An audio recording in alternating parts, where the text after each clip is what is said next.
verse 16. Inasema kuna the mark of the beast. 16, 18, inasema that mark is 666. Yeah? The seal of Satan. The mark of the beast. Yeah, tunapata pale unasemekana the devil that in the last days atakuja applicate the mark to his descendants in the forehead, in the forehead na kwa mikono. Did you know that story? Yeah? So ukichunguza vizuri 666, what does 666 means? In numerology, Christian numerology, 666 is 6 plus 6 plus 6 is equals to 18, yeah? So 18, 1 plus 8 is equals to 9. So, okay, angalia vizuri in the Bible, sin are divided into 9. That's why I'll present the sermon, maybe next Sunday, God willing, about the 9 circles of hell, the revelations of hell. You can't afford to miss that one. You come very early in the morning. Tunasikia mambo ya hell. So we'll present it in completeness, so that we know why we come to church, why we worship. Amen? Amen. So 9. Kuna 9 torments in hell, 9 jails in hell. Now ukichunguza vizuri in the Torah 10 commandments, the 9th commandment inasema nini? Thou shalt not do what? No. The 9th commandment. That is the 10th commandment. Exodus chapter 20, verse 16. Inaongea about the 9th commandment. Thou shalt not confess lies. Sindio? Yeah, lies. Why lie make number 9? Because 9 is the number of sin. 9 is the seal of the devil. Now that's why the 9th commandment is about lies. Who is the master of lies? Lucifer, the devil. Amen. So I mean, the beginning they were very keenly, and everything in the Bible has a meaning. Amen. So that is the mark of the devil. But now this mark of the devil, Satan will placate this mark into which group of which type of people? Sinners. You know when you say all things work together for good for those who love Christ, for those who love Christ. That verse only applies for those who love Christ. If you are saved and something happens in your life negatively, it's happening together for your own good. But if you are not in Christ, it is happening for your doom and damnation. Amen? So you verse in Romans chapter 8 verse 28, what we miss in Romans 8:28, is it there? Yes, what we misinterpret. If you are in Christ, na vitu zinakufanyikia, kuna alama mbaya mbaya zinakufanyikia.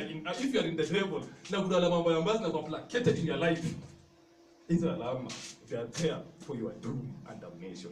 But if you are in Christ, they are there for your glory. Amen? Yes, the marks of salvation.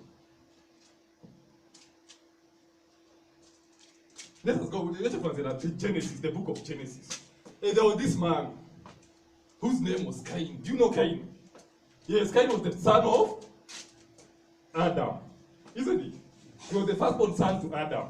But this man was a tiller of the ground, of the ground, yeah? And he killed his brother Abel out of envy. Then I started to where the first mark in the yeah? So after killing his brother Abel, he ran away.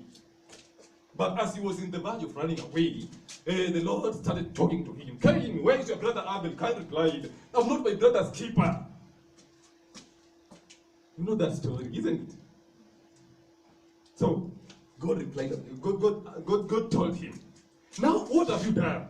Now that you have killed your brother Abel, a vagabond, you shall be in the face of the earth, and it shall come to pass that when you till the ground, it shall not yield its strength upon you. And Cain is gonna know, this seed is too big for me to handle. So Cain cried unto the Lord and told God, God, the punishment that you have given me is too heavy for me to handle. And it shall come to pass that when anyone sees me, shall slay me. You know that dialogue between Cain and God. So after that, God is a merciful God by nature. Mungu akaangalia again akamhurumia akasema now no one shall kill Cain. You know, no matter how demonic you are, no matter how negative, no matter how negative you are, no matter how bad you are, the Lord that we serve is always massive. Amen. So Mungu akaprotect akasema, no one shall kill Cain. And if anyone kills Cain, shall be avenged sevenfold. And God put a mark. And God put a what? Put a mark. And the mark of Cain. That story is about in Genesis chapter 4, yeah? So, there's no need of reading there because I will share some, tunajua that story by offhand. So, Mungu akaweka a mark.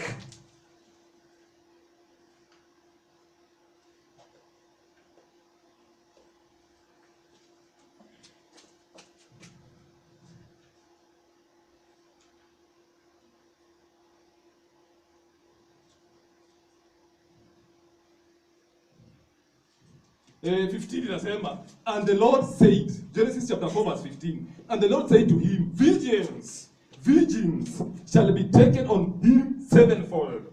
And the Lord set a mark on Cain, lest anyone finding him should kill him. Amen. You know, there are marks in our lives that come from the presence of God. Maybe you are saved.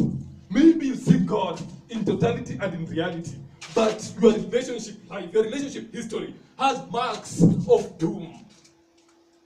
But your business career has marks of doom. Your education, your familiarities, your everything that you do has marks that you may think that are marks of damnation. That is if you are in God's presence. No, these things are not there to destroy you.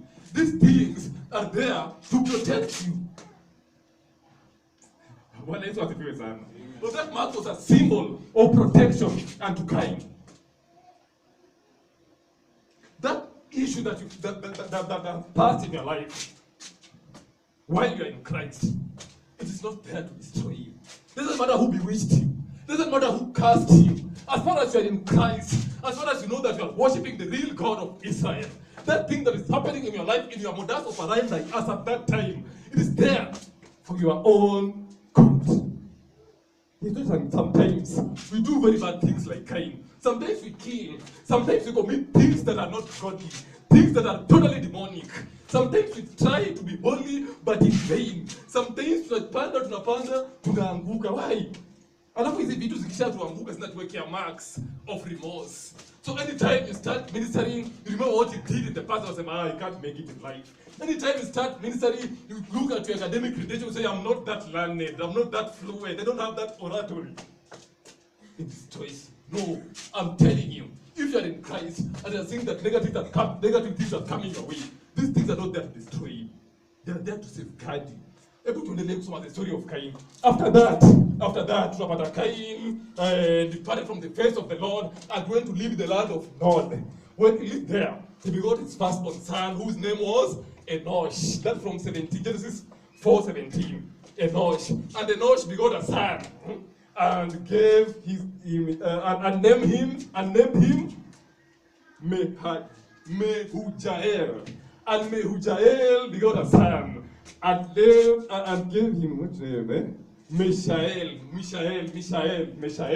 And Mishael begot a son, and called his name Lamech. Lamech means the destroyer.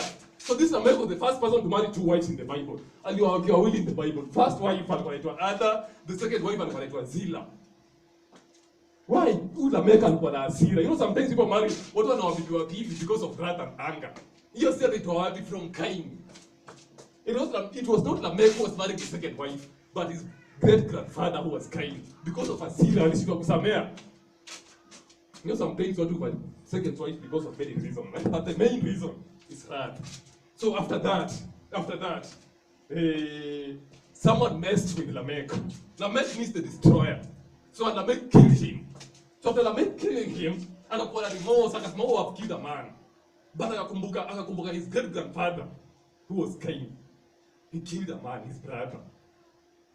You know, sometimes tunafanya vitu zingine zile sisi tunafanya is because someone somewhere is doing. Someone somewhere did it that is influencing our physical life. It was not Lamech was killing this person. It was Cain. That's why the Bible said that nitawapatisha kizazi cha 4 na cha 5 cha walichukiao na wasioshika amri zangu. So he killed a man. When he killed a man, akasema, I know what will I do? But hakumbuka there was a mark that my great grandfather had, and through that mark I will pray, facing that mark. I'll pray through that mark unto God. You know, sometimes inafaa ujiangalie useme, what am I passing through in life? Useme kama Mungu alinitoa kwa ile akaniweka kwa hii, akanitoa kwa ile akaniweka kwa hii. Kama Mungu alifanya hivyo, hiyo mark Mungu alifanya huko nyuma. I'll use that same testimony to go before the Lord through that same path for God to salvage me as at this time. And that's what Lamech did. Akasita, he called his 2 wives, akasema, listen unto me, O wives of Lamech. I've killed a man for my wound, a young man to my heart. Have you ever read that? Have you ever read that? Huh? What was he so hapo? Maybe waje tusome ndio watu wasikie. 23:4-23. Then Lamech said to his wives, Ada and Zillah, hear my voice, wives of Lamech. Listen to my speech, for I have killed a man for wounding me, even a young man for hurting me. Walafu akasema, ukiendelea hapo chini panasema, if Cain shall be avenged 7-fold, then Lamech 77-fold. Why? Because there was a mark of testimony into Cain's life. You know, there are some testimonies in your life. They cannot just be embraced with people without some marks unto you. Yes, ukitoa ushuhuda useme alikuwa mwizi. Nilikuwa mwizi sura, nilikuwa naiba mahali. Ukisimama hata na kuangalia kama uko na alama. Isn't it? But kama ni mzuri unasema, no, this man is cheating us. So these marks in your face are there to make people believe what they are saying. That's why God placed a mark in Cain. The marks of Cain. This mark is there for your testimony. That's why the Bible says that in the book of 1 John chapter 5 verse 10, yeah? It says, he who has a son has a testimony. Let me tell you this after story. There was a little boy who was living with his mother, who was a widow. So they were living in a village, somehow in a village, yeah? So one day, his mother was washing utensils in a kitchen. And just right opposite to his kitchen, there was a swimming hole. Not a swimming pond, but a swimming hole. You know wale watu watukulelewa kwa maisha ya Runda, tulikuwa tuna swim zamani kwa majira kama chai, isn't it? Utoto those days, eh? So huyo kijana alienda, his mother was washing his utensils in her kitchen, na in the kwa hiyo kitchen ilikuwa na dirisha hapo mbele, eh? So he was in a position to see what is happening outside there. So akona his little boy at the age of 10 ametoka nje, akaenda akatoa nguo, akaingia ndani ya that swimming hole. Mama akasema, hey, what is this son? Si ndio anakufia hapo. So anaosha vyombo akimwangalia. So the boy was swimming towards the heart of the swimming hole. So as he was swimming, his mother noticed something coming, like the opposite side of his son. So his mother was gazing at it keenly. What is that? So when that thing was coming, his mother was looking at it. Like he was not in a position to know what is coming. So akazunguka hapo akiangalia. So akakuja akadiscover, hey, it is an alligator. But it was too late because kijana alikuwa shafika pale alligator iko. It was just some few meters away. So the mother started screaming from the window. Well, you know, as devoted as a mother. Oh, my son is dying. Akapiga kelele na kelele. But you know when you are swimming, whether wameshawa swim wanajua, when you are swimming, hauwezi sikia mtu akiongea bila kwa in the show because ya kelele ya maji, isn't it? So mama akatoka nje, akaanza kupita towards the water. So sasa mama anakimbia, mtoto akasikia, hey, this is abnormal because hiyo sauti ikafikia mtoto pale alikuwa. So something funny happened. Mtoto akanotice akaona, wow, ni alligator. So akapiga U-turn. The boy decided to make a U-turn. But it was too late. The alligator ilikuwa imeshafika. So mtoto akajaribu kuswim. Akaja see, the father was turning towards his son. The alligator was chasing the son. The son was in the middle between his mother and the alligator. So mama alikimbia, lucky enough, akafikia mtoto. So akamshika mkono. But alligator pia imeshika mtoto mguu. So akaanza kufight. Ilikuwa tug of war. You know a tug of war? Ile kuvuta kama ile. Yule anavuta. So the mama was pulling his son, screaming, and the alligator was pulling the son towards the water. Wow, think about it. So as the mother was pulling the son, alikuwa anamshika na nguvu na anavuta, alligator na inavuta, but the alligator was stronger than the mother. So ukiangalia mikono za mtoto zikaanza kusink, vidole za mama zikaanza kusink kwa mikono za mtoto, zikaanza kupenetrate ndani ya nyama. Because mama anasema hawachili, alligator anasema hawachili. But lucky enough, there was a hunter who was passing by. Aka notice kelele somewhere. So he gave that alligator one fatal bullet, and that alligator died. And that son was saved. So he was taken to the hospital. Akatibiwa, lucky enough, akapona. But he was not in a position to walk like a normal human being. Because the alligator is going to crash mfupa za mguu kabisa. But there was a day when news reporters wakaenda in that village after some years. Because they want to see that boy that was saved by his mother. So kufikia hiyo kijana, wow, wakaoji hiyo kijana, they talked to that boy, ikafika mahali wakamwambia, now, will you like us to show the world the marks that are in your body? That boy immediately lifted his hands up. Akasema, I'm very much willing to show the world the marks in my body. Why? Because when I see into these marks in my hands, I'm seeing love. I'm seeing the love of my mother. I'm seeing the love of salvation. I don't care if I can walk or not. What I'm seeing in these marks is salvation, is favor, is life, and promotion in life. Wow, that boy really shocked the world. And the Queen of England had interest with that boy. That's what happened in Gambia. That boy was a Gombologian. It's a real story.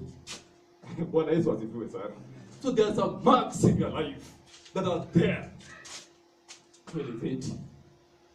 That mark of rejection is there to elevate. That mark of hatred is there as a testimony because you love Christ. That mark that you have is there to remind you that there is God in heaven. There is a forgiving God in heaven. That mark of Cain was there to show his descendants that the Lord in heaven is a merciful God.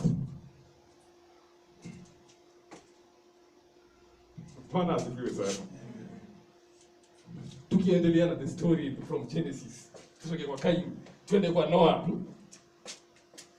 After God saved Noah from the great deluge, what happened? Alisema, I'll put a mark in the sky. I'll put a sign in the sky. I'll put a scar in the sky to remind me anytime I want to punish the earth through flood that I will not do it because of that sign in the sky. Wow, think about it. I'm telling you, spiritual matters does not come from golden roads. Nothing comes from a silver platter. You have to pass through marks in your life for you to be a somebody in life. Amen. Amen. And sometimes marks are painful when they are initial installation of marks in our lives, in our body, and in our ministry. Sometimes it is painful to receive these marks, to be blanketed with these marks. It is really painful. It is not a joke. That's why in the book of Genesis 14, I think it's Genesis 14, the Lord told Abraham, this is 14, 18 now. The Lord told Abraham, by to circumcise his sons and everybody that dined under his roof. Why? Because circumcision was a mark to differentiate between Abraham and the Gentiles. And if you ask those guys who underwent circumcision, they will tell you it's not a joke. It is painful. Amen? Why? Because these are marks that are there as testimonies in our lives. You know, you can't understand getting a wife is a miracle until you get some marks in the relationship. You can't understand getting a job is a miracle from God without passing through joblessness. You can't understand getting a good, being in good health, it takes the hand of God without passing through sickness. You can't understand living in lusty lives or hedonistic lives of this world is dangerous until you pass through it and get saved and stand and your past stands as a testimony into your present and future. These are marks in our lives. You know the Bible says that a slave is not greater than his master. Kuna service aliimba, tutamjua kwa alama za nini? Misumari. Bwana asifiwe sana. John chapter 20. Tunapata Thomas doubted somewhere. James 20:24 from verse 24. Tunapata Thomas alidoubt. Akasema, unless I see him and touch him and get the prints of nails in his hands, I will never believe. You know that some people get saved not because someone is anointed, not because they received their message from God, not because they received someone from God, from an anointed person, but because a wicked person who is full of marks and scars is saved. Kuna kanisa ingine nilisikia ushuhuda mahali. Kuna mtu alikuwa na kanisa ilikuwa ndogo kushinda, it was a very small church somewhere. So, in that church, kuna siku mtu aliingia ndani. Kwa mtu alikuwa jambazi sugu. So, huyo mtu akakuja akaokoka kwa that church was not even that spiritual. Yeah? So, huyo mtu alikuja, huyo jambazi alikuja akaokoka in that church. So, huyo jambazi kwa that church. Watu wakampatia siku wa backslide hadi. Watu wakampatia siku wa backslide hadi. Hey! Huyo mtu akashikilia huyo kanisa anaenda. So the villagers wakauliza, hey, na huyo mtu aliombewa kwa kanisa. Kanipa saa gani alihubiriwa mtu akaokoka? Tunataka kutafuta huyo pastor tumuone. So kuenda wakapata huyo pastor. Kanisa yake is just a shack. Kanisa yake ilikuwa na washirika sijui 6. And through that mark of that jambazi getting saved, that church grew. Watu walikuwa wanakuja kutafuta Mungu, kutafuta miracle or anointing oil. Watu walikuja kuona testimony because a marked person is saved. Wow, think about it. You don't have to pity yourself. You don't have to sorry yourself. There was this woman, a Samaritan woman, and with the marks of prostitution, solitude and isolation, that woman was rejected. It was a whore or a prostitute. That is the same person that Christ used. Christ used her past to bring people like him. Amen? So you don't have to sorry yourself. You don't have to die of remorse. Or maybe remorse ni ile hali ya unafikiria your past alafu unabackslide immediately. Unasema I don't have what it takes. It doesn't matter what you passed through. You passed through what you passed through because the hand of God was upon you. I'm telling you, some of us who are not that holy, we were bad people, but it's through what we pass through that we can minister, we can encourage, and we can listen unto people and understand them as they are. One has few, sir. No marks, no promotion. The greater the marks, the greater the promotions. When you are ministering, let me tell you, let me urge you with this. When you are ministering, when you are a minister of God, and it reaches a time that people run away from you, or people are coming towards you, when they run away from you, they don't decrease you. when they come towards you, they don't increase you either. These are just marks of, that God is trying, these are not the marks of your ministerial tests, your promotion. What decreases you and increases you is the anointing of God. Not the masses, not the number of people, not who loves you or who hates you, not who gossips you or who fights you, not who respects you or who despises you, but by the anointing of the Holy Ghost. That's why Christ said, seek ye the kingdom of God first. Why? Because when the kingdom of God is searched,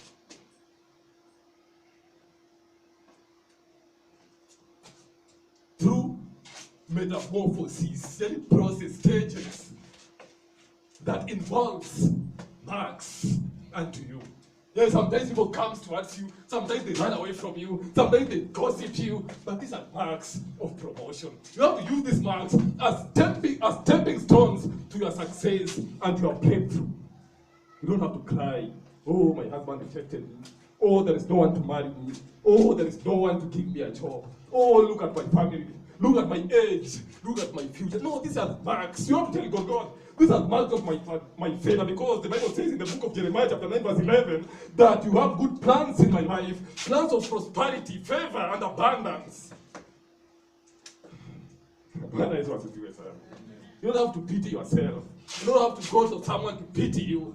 You have what it takes. Because the Bible says that he who is in us is greater and mightier than he who is in this world. The Bible further says that if you believe in Jesus Christ, he has power to do exceedingly, abundantly, above all that you can think nor imagine for. Why?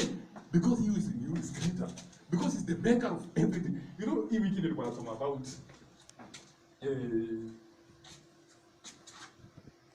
aeronautic sciences, yeah? Na nikakuja kuona kweli the Lord that we serve is a real high class God. Nikasema about the sun. Nikiangalia kwa jua, hiyo jua unaiona pale inakimbia na speed ya 220 kilometers per second. Yaani 1 second, pam, jua imekimbia from here to Nakuru, past Nakuru. Na ukiona pale unaona kama imesimama, isn't it? Na hiyo jua ni moto inawaka, ni kama uchi, yeah? Helium, burning helium. But something funny na hiyo jua, katikati ya hiyo jua kuna shimo, ile black hole. And hiyo shimo ni baridi, ile baridi ile haijaisiki hata hapa kwa dunia. I think that is God. Sasa shimo hii moto iko hapa kando. Mbona ya affect hiyo shimo? Why? Because hapo ndani hiyo shimo ndio kuna force of gravity. Inavuta hizo the helium zikisongesha pale pamoja. No, that is God. And that sun, hii dunia tunaishi ndani, inaingia ndani ya hiyo jua 28,000 times. Wow, think about it. Imagine it's the Lord who created the sun. Now I say, and the same God is the one that you are worshiping. I'm telling you, the marks that you are passing through are tiny marks. There was this man called Moses. Moses, God used him.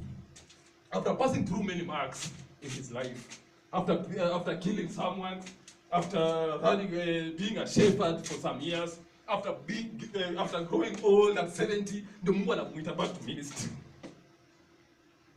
So, Mungu anamuita back to ministry. Alimpatia a sign. What sign was it? The sign of the Lord. Akamwambia tupa chini, and it became a snake. After that, Mungu akamwambia pick that snake by the tail. Musa akaipick. So nilikuwa nashindwa, how? Kwani Mungu aliambia Musa pick the snake by the tail? Why? Mbona hakumwambia Musa pick the snake by the head? Because the snakes are not picked by the tails, but by the head. Because kichwa ndio uma, isn't it? Kwani Mungu aliambia Musa pick the tail? It is because the dangerous part of that situation was in God's hand. Bwana Yesu asifiwe sana. Yes, sometimes unaweza pitia vitu vingine in life, useme, wow, what am I passing through? The Lord has rejected me. I'm telling you, I've never seen someone whose God has rejected. And next Sunday, before I forget, I'll give you a sermon of 9 chambers, 9 circles of hell. If God wills. So you can't afford to miss that one. Let me repeat. Nimesema hiyo, but let me repeat. So unaona watu Mungu amewakataa. What happens in hell? all the 9 chambers of hell, and you know where you will go if you die in sin. So, the dangerous part of the snake, the dangerous part of your life is in God's hand. Yes, umelala njaa ndio, but hauna cancer. Shukuru Mungu. Yes, you're trekking your way to the job, yes. But thank God because you can trek, you can use Route 11. Kuna mwingine hapo in hospital, haizi anatembea, haizi atafanya hiyo, hawezi hata amka, anatamani kutembea kama wewe. Thank God because you are walking on your way to that job. Kuna mwingine hata hiyo kazi hana, you are complaining that salary ni kidogo, but you are eating, you are feeding, you are surviving, you are paying your bills. Thank God because of it. When you are passing through this, rejoice in the Lord, and then I say, rejoice. Some people, these are marks, these are testimonies. Because one day, I'll be mightier and greater. When someone curses you, you don't have to sit down and cry and say, but this man is cursing. No, the God you serve is a mighty God. Is greater than this person who is cursing you. Concentrate on this God. And you'll see what he will do in your life. A time has come that we have to embrace these marks in our life. A time has come that we have to meditate on positive and good things in life. So, tulikuwa tunasoma the book of John chapter 20.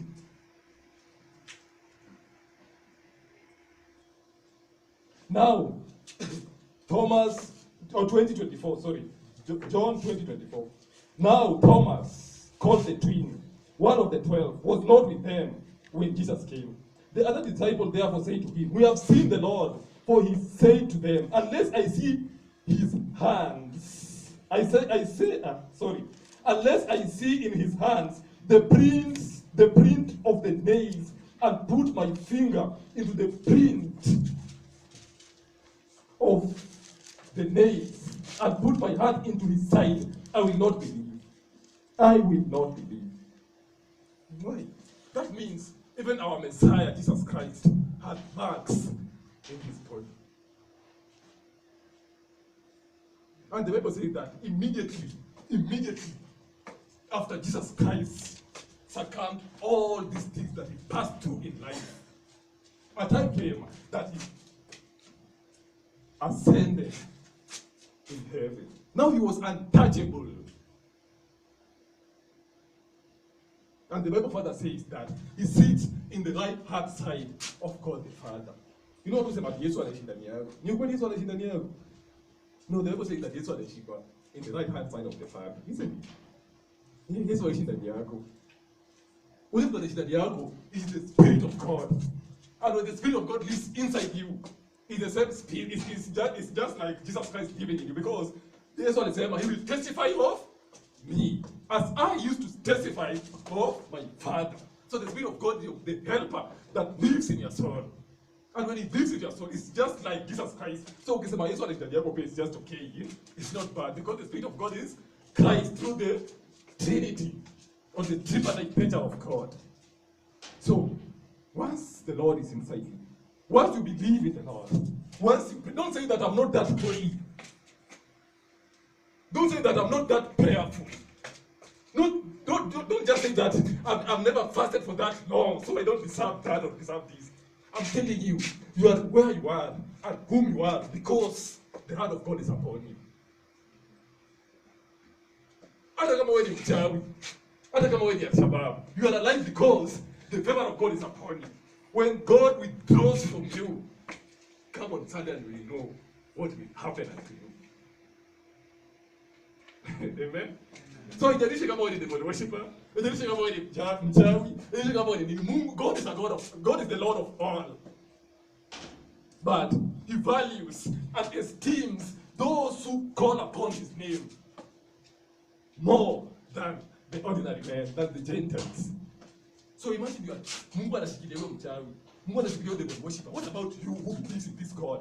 Unafaa kushikiliwa zaidi because you assumed the bonification right of God the Father to work and operate in your life. A time has come that you have to embrace these facts, for they are there for your own good. Hakuna